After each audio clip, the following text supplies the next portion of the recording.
I'd like to start off by saying good afternoon, everyone. It's an incredible honor to be here with you today on the very campus where my own journey began. Right? Not too long ago, I was sitting right where you are, and if there's one message that I want to leave you with today, it's this: it's okay to fail. Right? Let me repeat that again. It's okay to fail. Some of the best things that have happened in my life began with failure. Today, I want to share 3 stories with you. 3 simple stories, right?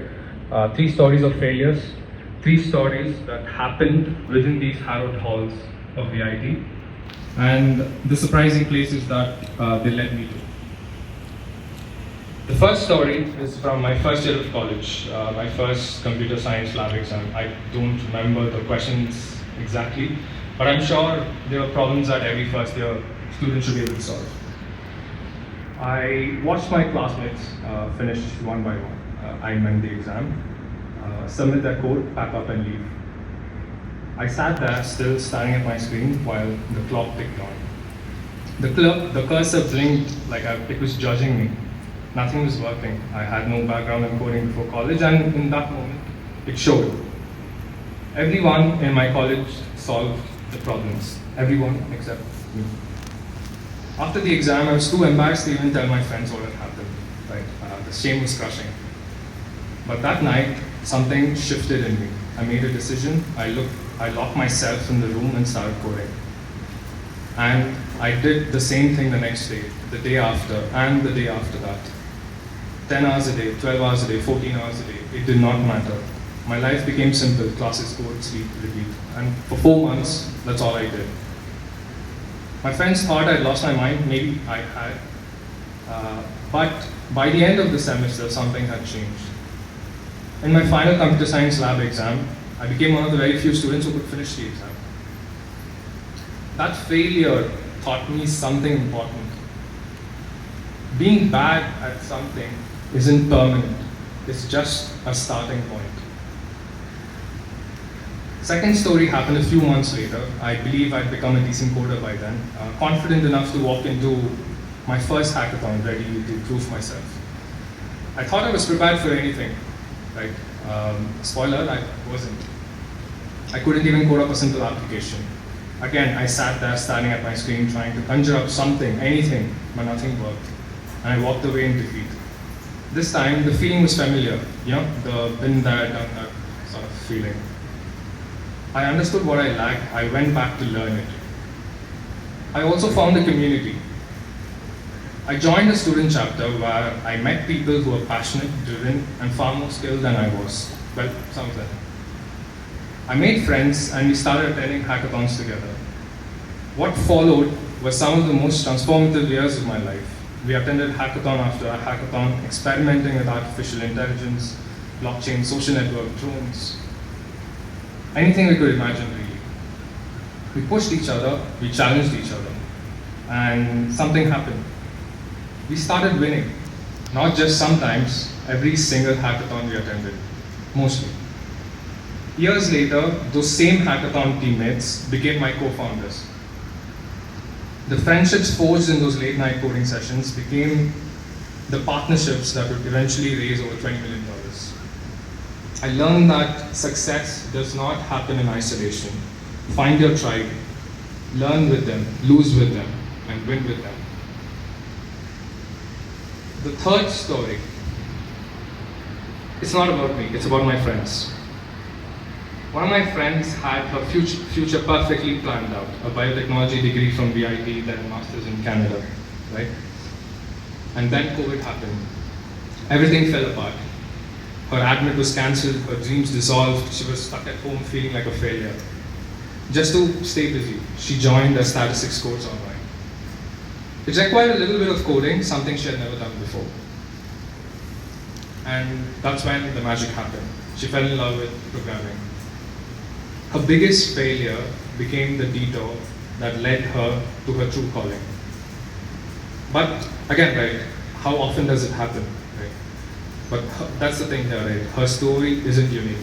I had another friend, a mechanical engineer in VIT, who realized his calling was digital marketing. He realized it pretty early on, like first, second year of college, right? He picked subjects that were related to digital marketing and worked his rear off. Today, he's heading the digital marketing department at a Fortune 500 company. What about the others, right? What about what's happening with my friends, right? Most of them are software engineers at top software companies, leading teams and transforming organizations. Any top any top company that you take throughout India, we have an alumni there, and you can rest assured that I'm pretty sure they're in some comfy position at the top.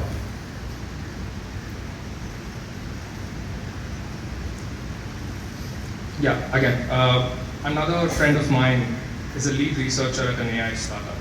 One chose to join a family business, others pursued master's degree, some have settled into beautiful family lives. Sometimes life has better plans than the ones we made. The people who seemed lost ended up finding themselves precisely because they were willing to explore the unknown. So what can we learn from this, right? That there is no perfect path. The perfect path is lived. There is no script to success. There is no perfect degree. There is no perfect job. There is no perfect path. The only perfect path is the one that's authentic to who you are. Speaking about my own leap of faith, right? After college, I joined a startup called Work India. Again, as ma'am put it across, it was one of the highest packages that year. Later, I moved to a Canadian company. I was making close to 80 lakhs a year, my first year right out of college, right? And they were ready to sponsor my visa, right? And I loved the team, I loved the product, but at some point, I wanted to work on something of my own. And at some point, I had to decide, had to choose between a stable, well-paying job and chaos and uncertainty, right? Naturally, I quit and went ahead with my startup. The initial few days were really hard. We had no funding.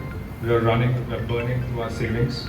We moved to multiple cities, multiple times.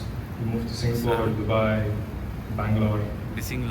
At one point, I've written one point here, but at numerous occasions, we ran out of money and had to borrow money from my parents just to stay afloat. But we kept going. Today, we're one of the leading DeFi protocols, managing close to 800 crores of assets.